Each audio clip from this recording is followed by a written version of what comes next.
Good day, heartily welcome to Beyond the Weight Family Support. I'm your host, Denzel Jacobs. I'm an occupational therapist, and I'm completely dedicated and passionate about bringing to light the incredible journeys of families, embarkment, and realms of living with complex health issues and their well-being. Today, we are honored to have an inspiring guest, Lisa Williamson. Now, that surname might sound familiar for those who haven't seen the last podcast interview with her son, David Williamson, had brought his health journey to us. It's a powerful podcast. I encourage you now already, go and listen to it.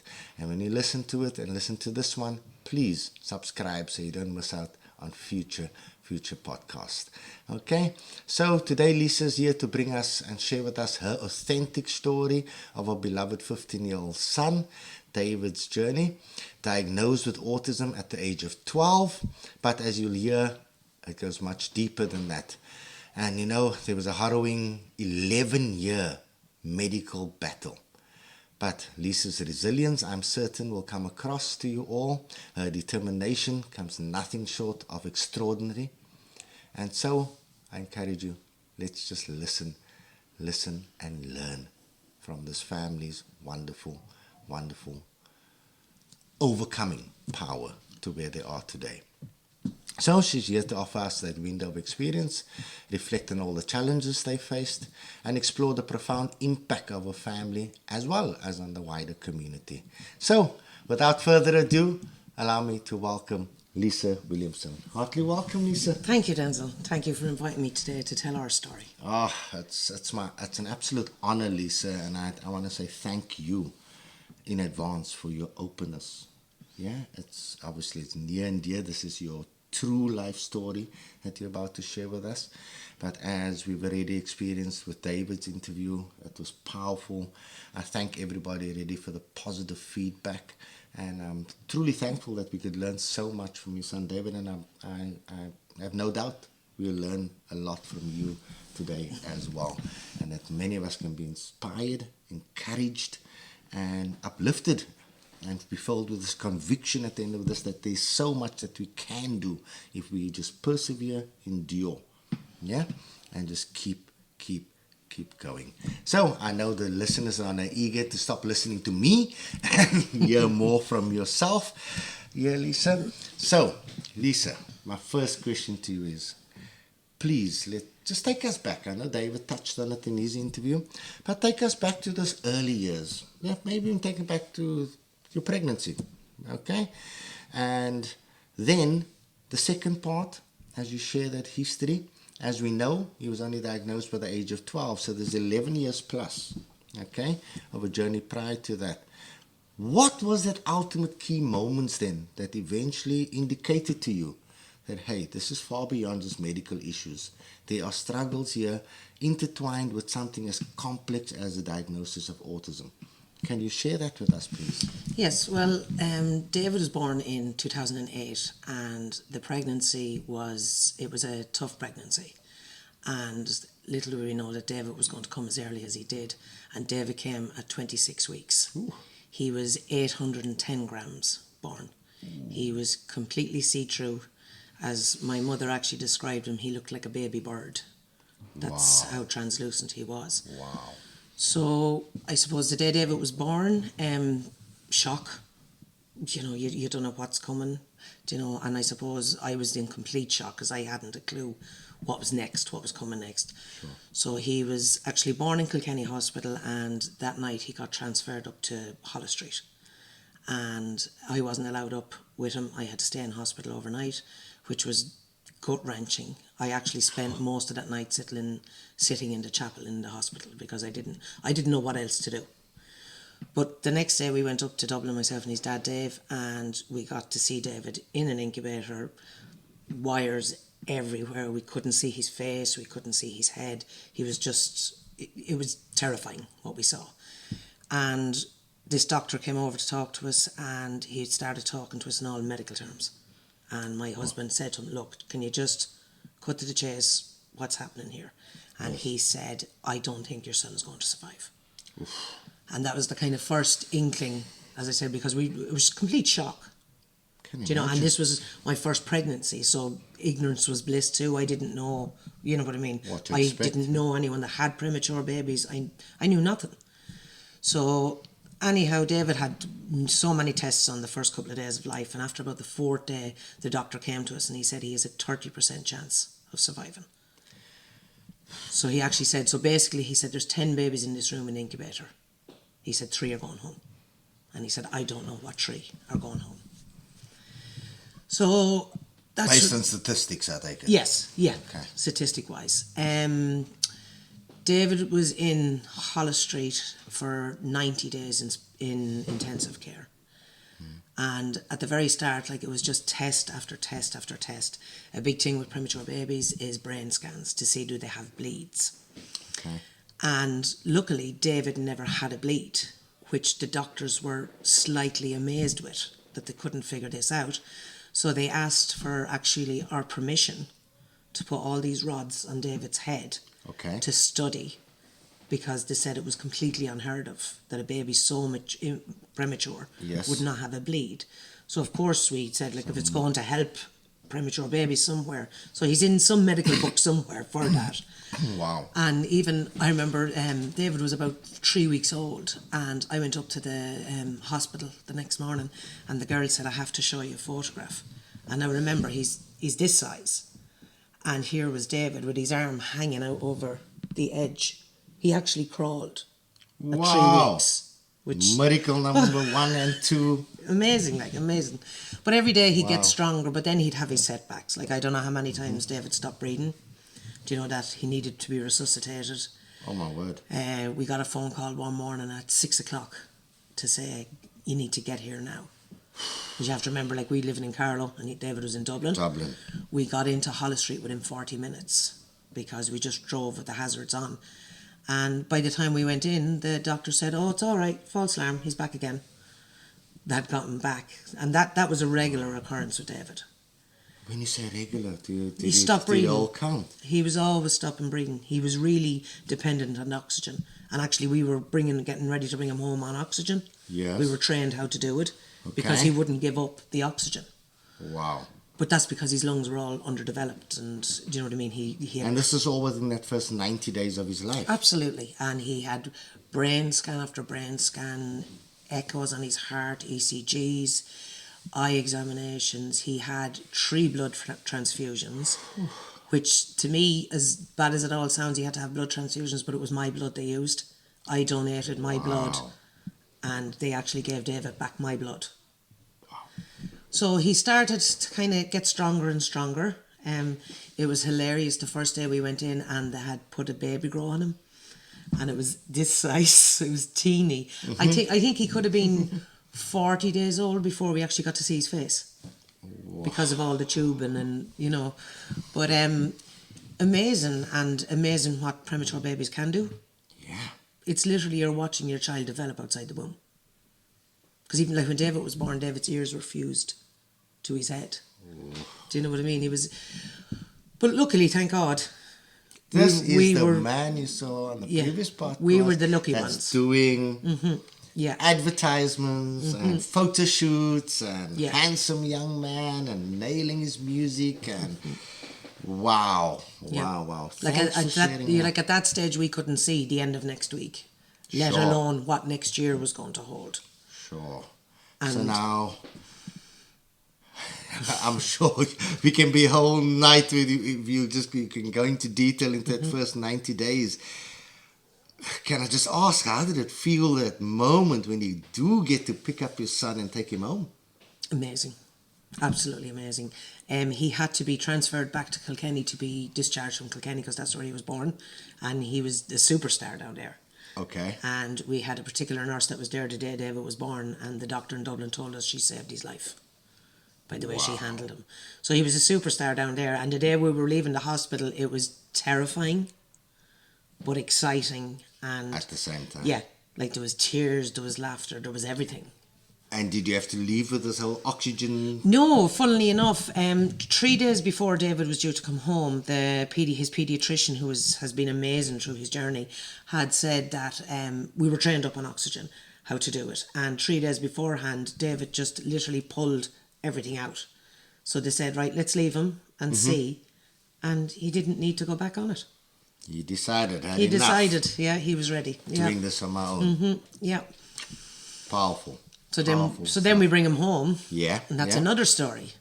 Okay. Whole other story, because like 3 weeks prior, the doctors had asked, what sort of flooring have you got in your house? We said, we carpets. The doctor said it needs to go because of infection with a premature baby. Okay. So luckily my husband's a carpenter, and all the carpets came up and timber floors went down. So literally this was all happening in 3 days before we got David home. Dare I say thank God he's the first baby. I know, yeah, absolutely, because I don't understand how you do it with another baby there. If you had another child at home, it'd be completely impossible. Wow. You know, to be able to dedicate your time to everything. Totally on the plan. Now you're revamping the house, trying to get it totally disinfected. As we basically trying to make a hospital. But it was like a hospital, because like during COVID, when everyone was hand sanitizing, this is what we were doing. We were hand sanitizing our house. We had to restrict visitors. People couldn't come. We couldn't allow anybody to pick up David, just in case of infection. Because, as I said, you know, we got him to live. I'm not allowing someone just to set him back. Yes. So we had to be very, very strict. Very, very strict. Wow. But we got him there. And he was 1 before we knew it. He was 2. He still had a lot of hospital appointments. When he was his first, I suppose David's first 7-8 years of life, he was in hospital once a month, twice a month, with different things, pneumonia. It was mostly always chest infections. And when David was 2.5, nearly 3, we went up to see a psychologist in Hollis Street for early learning. Yes. And on that day, I actually asked that psychologist, could he be hyperactive? Because as tiny as he was for his age, he was constant go, go, go, go, go, go. There was no rest. He never slept. It took 2 hours, he was gone, he was ready to go again. Like our mornings used to start at 4:30 in the mornings. Wow. Yeah. After struggling to get him to sleep in the first place. So I remember David telling us, sorry for breaking your word, so we were actually told that day by the psychologist, no, he's not hyperactive, he's high energy. But okay.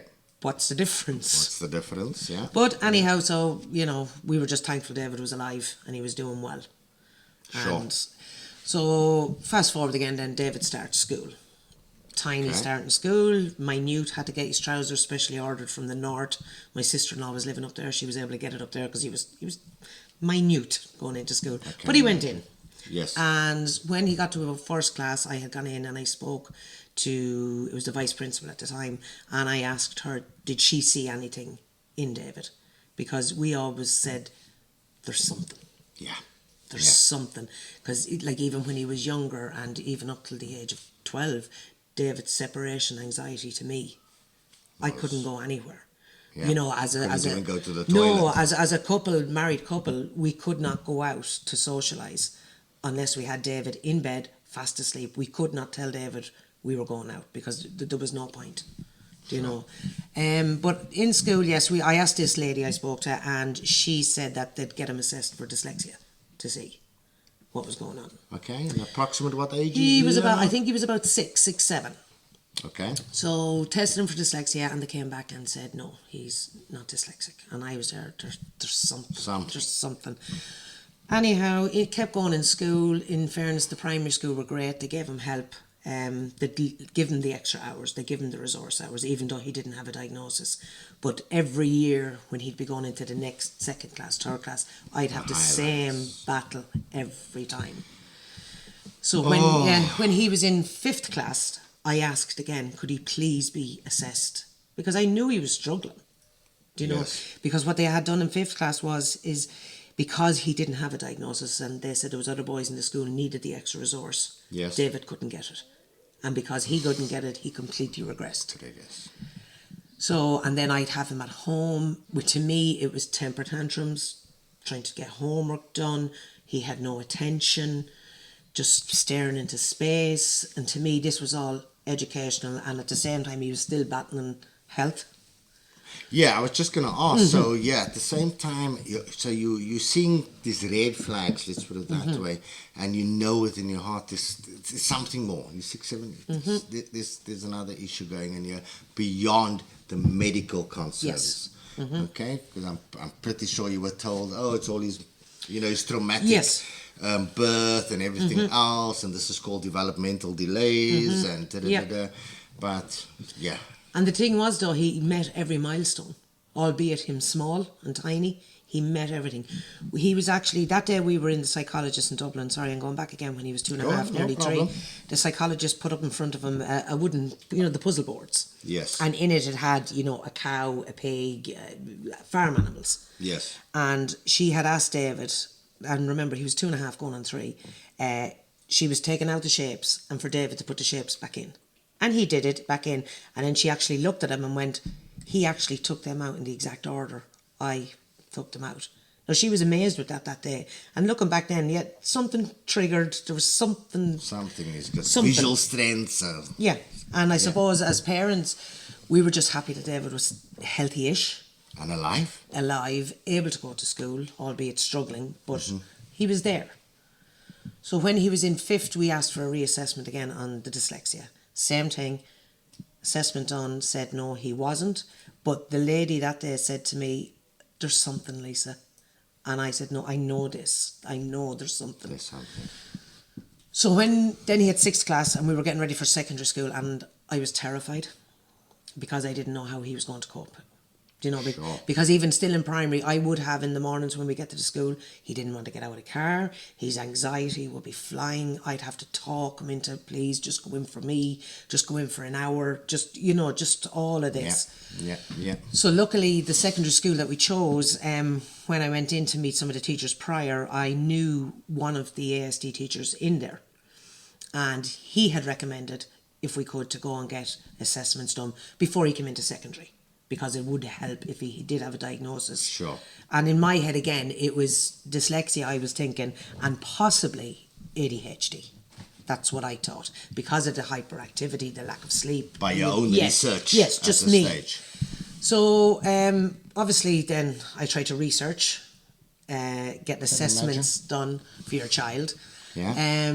HSC, no point. Waiting years. I'd say David could be 18 and he'd still probably wouldn't be assessed. And I suppose luckily we were in a position that we were able to pay privately for assessments. Wow. So we started with educational assessments. We actually went back to the lady that had seen him previous, and before we even went in that day, she said to me, I can tell you now, David is dyslexic, because they had moved apparently the goalposts of the criteria. Criteria's changed over the years. So when we went in, she diagnosed David with dyslexia, and she also diagnosed David with a processing delay. Wow. Before we go on, I just want everybody, all of us, the audience, everybody, all of us to really just take this in. And I just want to bring clarity. At this point in time now, we're getting somewhere. You've always known, say from 5, 6 years old, there's something since you started school, going private because you're not getting any support or services from the HSE. Your siblings, they have come along by that time. Yes, when David was just nearly 3, just before David turned 3, we had another son. Now that was a big deal because we didn't know whether we'd be able to give as much attention to this child, because David was full on attention. But then the other side of it was David didn't sleep, so I might as well be awake with a baby. Okay. Do you know? So no, that's why I brought it up, because this family dynamics is, this whole journey, it's how it's affecting. We're going to go a bit deeper into the family dynamics. So, thanks. So, and his younger brother now. He was premature as well, but he was 34 weeks. So to me, he was full term. He was 4 pound. He was huge. Nothing compared to David. And luckily, he was very healthy. He was a healthy boy. So. Wow. All good. And David got on great with his little brother. Yes, there was, moments where toys would, looking back, where toys would get thrown at his little brother, or he was very jealous, I suppose, in the beginning. But then I suppose when he realised, okay, this guy is staying here. So, He's going nowhere. Yeah, he's going nowhere. My brother. Yeah, no, David shared Yep. powerfully with us in his podcast with us. His negative behaviors at times, Yep. which he obviously did not mean. It was No. part of his signs and Yep. symptoms. So now, sensory processing, official diagnosis of autism according to the DSM-4 at that time, I think it was. Yeah. Yeah. Yeah, so like Right. after the educational, that psychologist advises to go and get a full clinical. Clinical So psychologist. again, we had to start the research as to find a clinical psychologist, and which there wasn't many of at no, the time. we were very lucky. We found a lovely lady, and she was willing to see David. So we went to this assessment. I didn't even know what this assessment was going to be like. I hadn't a notion. So we went in and we were there for a good few hours with her, and she's writing away as she's asking David questions and asking me questions, and she said at the end of it, obviously, she said, look, I have to go through my paperwork, but she Yes. said, I can absolutely tell you, she said, David has autism. And I was floored. Clear cut. I didn't see that. To me, as I said, I thought it was ADHD. ADHD and dyslexia. Absolutely anxiety, yes, I could see that a mile away, that was fine. But to tell me he had autism, like, it was a shock. And then also even when with sensory, and I thought, oh God, what do I do now? So she said, look, I'll be getting a report out of you, take a couple of days to digest it all. Any questions, just call me. She was amazing, though, she truly was. And So you know nothing about autism at this I You've been researching did know, ADHD, but no, not that personal, so it was kind of, I suppose that day I remember going home in the car with David, and I asked him, did he know what that meant? And he said, yeah, he did. And Wow. Okay. I said, what do you mean? And he said, I think different. I thought, okay, that's cool, that's okay. Cool. Yeah. So I got home and my husband was only coming in from work, and he had said, how did it go? And I was there, I just need A a moment. So we sent the boys out of the room, and I broke down before I could even say what was after happening. So we said it, and even he said, there's no way. And I was there, yeah, it is. And then the guilt. Because I sat down and I thought about things over the years. Things that happened. Things I said. As in saying to David, what's wrong with you? When he'd be in a tantrum, when he'd be in a blind blackout, I'm going like, what's wrong with you? And he's going, I don't know. And I'm going, why are you acting like this? And like, that was huge. Wow. Do you know? That's But as a powerful. as a good friend said to me, because I rang a friend of mine and I had said David has autism, and she said, okay. And I was there like, what am I going to do? What do I do? And she goes, hang on. He's the same David as he was yesterday. Wow. Yeah. Yeah. It's just today he has a diagnosis. And I thought, okay, yeah, let that sink in. Yeah, he is. He's the same boy. If he didn't have autism, he wouldn't be who he is. So Exactly. he's the same person. So then I suppose actually the clinical psychologist recommended we get an OT, and that's where we met you. Enzo comes into the picture. I forgot about me in this whole story. And then you diagnosed David with dyspraxia. Yeah. Which, again, looking back, yeah, it was there. You could go across the room, trip, fall, drop everything. Classic display. Do you know, yeah, like, even to this day, and I know David will probably give out to me, we tend not to give David glasses I can tell. because they could end up anywhere, you know. Oh, brilliant. But then I suppose, once we got the diagnosis, then it was me researching, finding out everything I could. What do I do next? Where do I go? Into the school. We meet each other and Yeah. we start working as a team. Into the school, told them what happened. The school we're in, absolutely amazing. They have an ASD unit on it. Teachers, amazing. Nothing is too hard for them in there. Wow. David loves it. He loves the teachers. He's doing actually brilliant. Yep. again, I encourage everybody, go back and listen to David's interview. You'll see how far this young man has come, you know, so far. So yeah, thank you for, again, just opening up your heart so far for us. So now we got the diagnosis of autism. He's integrated into secondary school.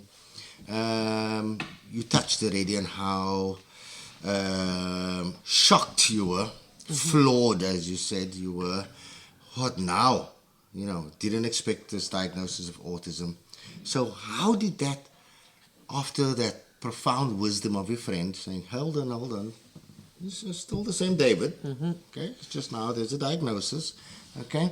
But now you've got this diagnosis. In terms of this diagnosis, how did your perspective start changing, like towards his healthcare needs, if any? Yeah, well, I suppose David's healthcare at that stage, thankfully, and thank God, was really improved. Do you know what I mean? He was healthy. From a medical perspective. Yes, he was still seeing his paediatrician, but that was just prior to COVID. Mm-hmm. And David got his diagnosis just prior to COVID. So kind of that stopped all, you know, paediatrician visits and stuff. Everything and stopped, yeah. I contacted the paediatrician after COVID and explained what had happened and what had gone on, and she couldn't believe it. She wanted to see David. And when we went to see her, she even said, like, she was, like, David's file was this thick. Sure. Because he was there so long. But she even said to me, how did we miss it? How did we not see it? Because it was clouded with all the medical But conditions. this is it, you see, and that, like, this is, you know, this is what we said. Am I correct in saying Yes, that? absolutely. Yeah. Because, like, the first 10 years was to keep David alive and keep David out of hospital. That was your focus, yeah. That was the priority. Yes, he was struggling in school, but hey ho, you know, it's not the end of the world. We'll just keep going. But exactly, he's alive. Yeah. Keep him alive, yeah, especially when you think of all the respiratory issues and resuscitations, and you think one infection he could be gone no matter what his age, and wow. And so yeah. And I suppose at that stage then she was literally ready to discharge him from paediatrics because he was healthy. He had no health issues at all. And she actually asked David that day, and I know David touched on it in his interview, she asked David how did he feel about being diagnosed with autism. Yes. And he kind of just looked, and then he said to her, it was the best day of my life. And I kind of sat looking like, what? Not a shock. Yeah. And she said, how come? And he said, because I get to be me. Wow. Which is sad, but great at the same time. And like that really upset me that day because he couldn't be him prior. Ooh. I don't know what to say to that. That's just profound. Profound. And because even the paediatrician asked, you know, how did we not see things? Because from David's diagnosis to me actually seeing her was 2 years. So in that 2 years, I was able to see, or not even 2 years, 1 year, I was able to see, I know it sounds horrible, but traits. Yes. The hand flapping, the stimming. The red flags, yeah. Yeah, they weren't as profound prior, but we know now it's because David was masking all the time. Yes. And this is probably why he was so explosive, because when he went. Like, yeah, when he was overwhelmed, he was overwhelmed. He was gone. He lost it, he was gone. Mm-hmm. And as you'll hear in David's interview, he has that blackout, yet the remorse. And yeah, just go and listen to it. Absolutely powerful stuff. Thanks again. Thanks again for sharing it with us. So now we got the diagnosis of autism. You have to access occupational therapy. We know all the financial stresses that comes with. You're having the fight with the educational system to access the support he requires there. You've touched on how great the school is that he's in. But what did you have to put in place now? You've got his sibling and as a family, like, was there specific things that the diagnosis of autism made you have to put things in place to better support your family? Yeah, I suppose in terms of his younger brother, like, I had to go and sit him down and explain to him that his brother had autism. Okay. And then explain to him what autism was. Okay. And from his perspective, he said, is that why he gets angry all the time? And I said yes. And then I suppose anyone that has family, they'll know that children that have siblings, when our younger son would hear David coming to an episode, a lot of times he'd run. He'd hide. He'd take to his room. He could see the antecedents. Yes, he could see and it coming. he'd get out of his way. And in his due, they're brothers now and they fight like normal brothers do. Sure. But he'd always come afterwards and ask, "Is David okay?" Do you know? Because he'd see that.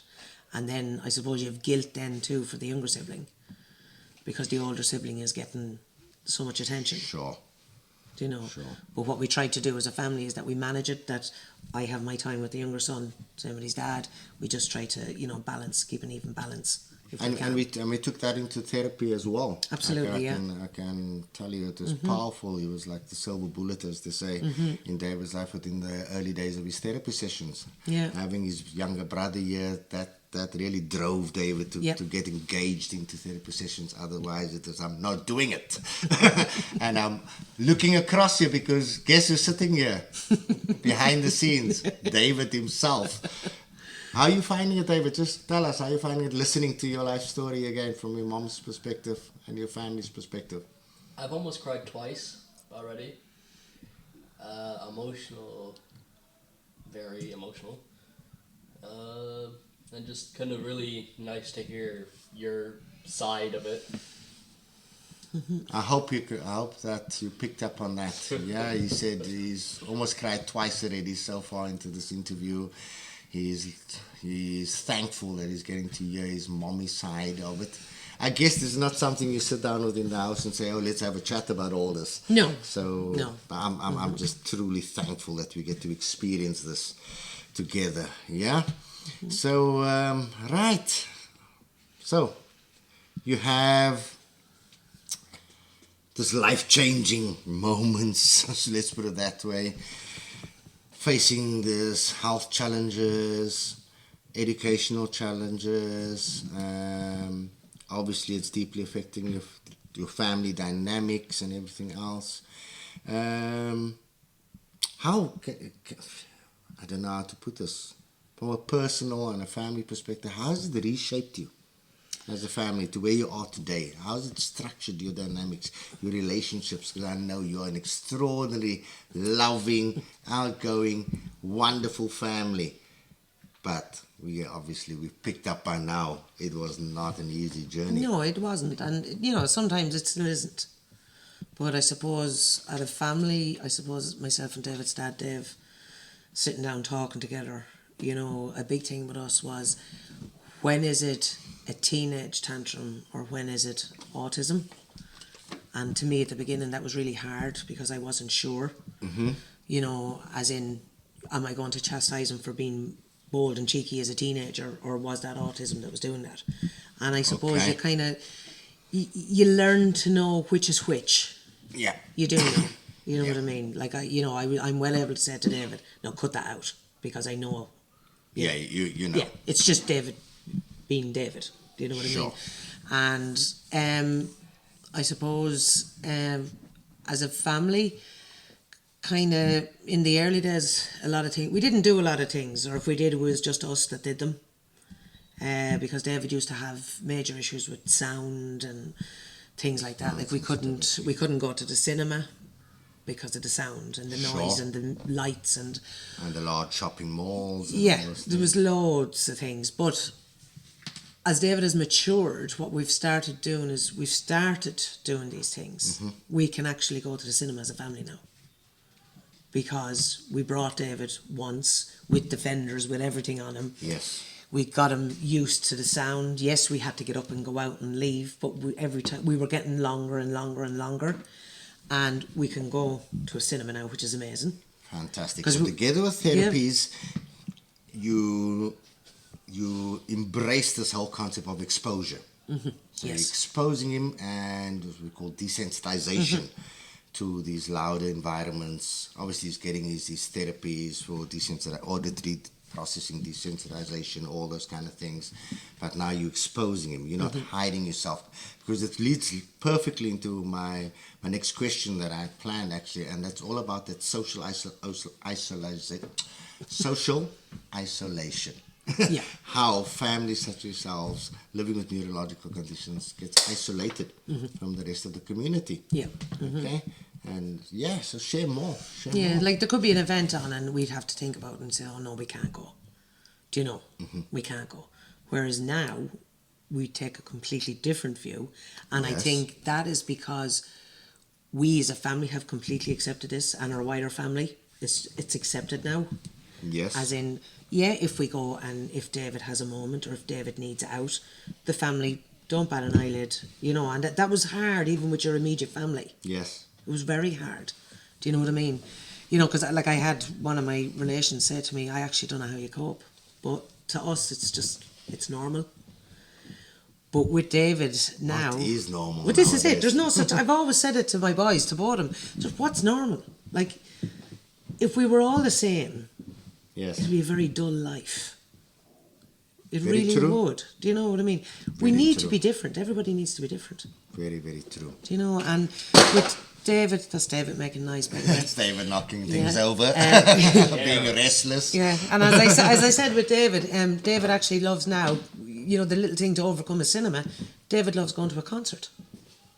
Like a big, Oh, it's just gonna- big oh, it's open just- air concert. Like, Being oneness, because I remember us celebrating here, preparing for David to go big open concerts, heavy rock band stuff. yeah. What's that band that you love so much? Guns N' Roses. Guns N' Roses. Your Yeah. dad took you to Guns N' Roses. I mean, this is a guy with sound sensitivity in the beginning, and we're talking as recent as 3 years ago. Yeah. Okay, so less than 2 years ago. That you know how that. What advice? I wanted to come from your mouth. What advice should you give families that's now either recently or is maybe finding themselves in a position where they just know there is something. They know something's Yeah. not right. They are on waiting list upon waiting list, whether with the HSE or trying to find a private clinical psychologist, whatever the case. What advice would you give families to Yeah, I'd say if like Follow. us, you know, we always knew there was something going on. Go with your gut. 9 times out of 10, or even 10 times out of 10, mammy's gut is always right. Sure. Do you know, Like the hard way. mammy's no. And in terms of psychologists and stuff, research who you're going to. Look at their reviews, because I know there can be some psychologists that aren't great. Do you know what I mean? They're Sure. not. Take advice from your psychologists, absolutely, including yourself. Do you know, a big thing we learned off you was deep pressure with David. And even as recent as you said, we went to a concert. At that concert, yes, he got overwhelmed completely. And Yes. I had to say to him, well, I don't say to him, you know, do you want deep pressure? Yes, sure, I sure, say to sure. him, do you need a squeeze? And it's me just literally holding, and that kind of And that calms regulates David. him then, But yeah. again, that comes from advice from you as his psychologist and his occupational therapist. And you know what I mean? I can't comment on HSE because we didn't use them. But Okay. I think everybody knows it's very difficult with the HSE. Yeah. Yeah. Advice, talk to people also. Get involved in your Yeah. community, get galvanized with the community, expose yourself to the community. There are support groups. Listen to my last solo podcast I've done and released last week. I touched on the general Yep. issues, and there's evidence here right in front of you, their true life story. Virtually all the list of issues I went through, you've experienced it. Yeah. Okay? And the solutions is we got to expose ourselves. Yeah. Acceptance, expose, get involved where the services and the resources is not being offered. Start putting into action. Be proactive together with the rest of the community. Be proactive. Start a support group. Start even if just a couple of families that we're chatting and sharing our journeys, our health journeys. This is the main purpose of why I started this podcast, because I know there are many sitting on the waiting list as well. But I want us to be encouraged that there's always so much more that we can do even while we're biding our time on a waiting list. There's so much we can employ within our home, within our school, and within our environment. So, Lisa, before we close this podcast, anything else you want to share with us? Come in here, man, you messer. Come on, he's Yeah. coming anyhow. He's eager to come on the camera. I was looking for a chair. Sorry about that. I don't have an extra chair. We didn't have this planned, but crowd's down there. So there's Mr. David. Hello. So, what do you and Mommy want to say to the community? Well, the only thing I'd say is, always the hope is always there. I remember when I met you first, one line you actually said to me was, in a couple of years' time, David will be going to the gym and you'll be dropping him to gym and picking him up. And I thought, this man is delusional. Like, there's no way this is happening. And this is what I do now. I drop David to the gym and I pick him up from the gym. Do you know, it's just, when you get especially with us, a late diagnosis, it's so hard to see the light at the end of that tunnel. But it is there. It's there. Perseverance. Absolutely. Perseverance. Yeah. Never give up hope. Keep loving them. I think one of the most powerful points brought tonight is that, hey, this is still your child. Yeah. Still your son. But the diagnosis, or like often referred to in layman's terms nowadays, a label.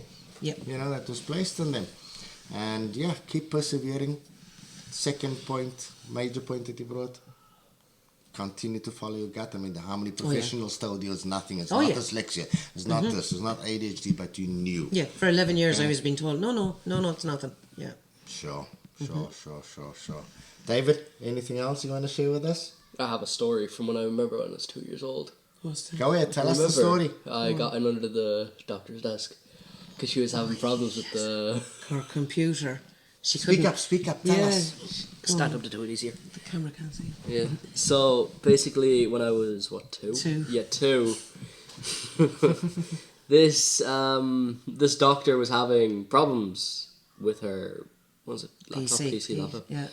Yeah, and there was like a wire or two that was not connected, and me at the young age of 2 got in under the desk and fixed it for her. Yeah. At the age of 2. Fantastic. Yep. So you always had that special There's always, power. as I said, Let's put it something. that way. Always something. Always something. Always something positive.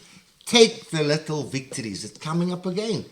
That victories, that little wins turns out to become massive wins, okay? If we do not celebrate, if David didn't celebrate, if the family didn't celebrate that one day without a negative behavior, or that one day, or sitting an exam and passing his music exam, but if those things are not celebrated, then life just becomes stressful.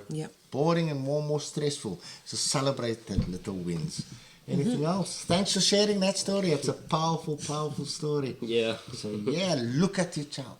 Look deep. And us as the wider community, we may not be living with this neurological conditions in our own home. Let us not judge. Let us get to know. And autism is nothing to be scared of. No. Nor is ADHD, nor is dyspraxia, nor is whatever diagnosis. Nothing to be scared of. All of us just human beings. All of us striving to have maximum quality of life. So once again, Lisa and David, welcome back. Thank you for joining us here on Beyond the Wait and Family Support. And I truly hope that we can all be encouraged and uplifted. And I'm moved by it all. Thank you so much for sharing your personal and very impactful story with us. Thank you, Denzel. Everyone, I encourage you again not to miss out on future podcasts like these. Please subscribe. You can also go to my website, www.denzeljacobsot.ie. There, all you have to do is click on the YouTube icon and you'll have access to all the previous podcasts and this current podcast and future podcasts right there. Okay? But generally, if you click subscribe on this YouTube podcast, then, and you switch on your notifications, that is important. Many people say, but I didn't get notified. It's because your device's notification is off. So once you subscribe, switch on your notifications and you will be notified whenever a podcast goes live. Again, thank you to the Williamson family. Thank you to your husband. Thank you to your brother. Yeah, to your entire family for being so willing to share your life experience with us. There's so much that I'm sure we all have learned from it. And let us continue, everybody. Let us be a supportive community. Feel free to comment at the below of this video. Feel free to send emails if you have any further questions. If there's any specific topics you'd like us to cover furthermore into the future, let us know. And we are the team. We will do our best to bring you the best of evidence-based practice, number one, and the journeys of many, many, many families' life stories. Thank you. With that, we say bye-bye. Give everybody a wave. Bye-bye. Bye. Thank you, guys. Till we meet again.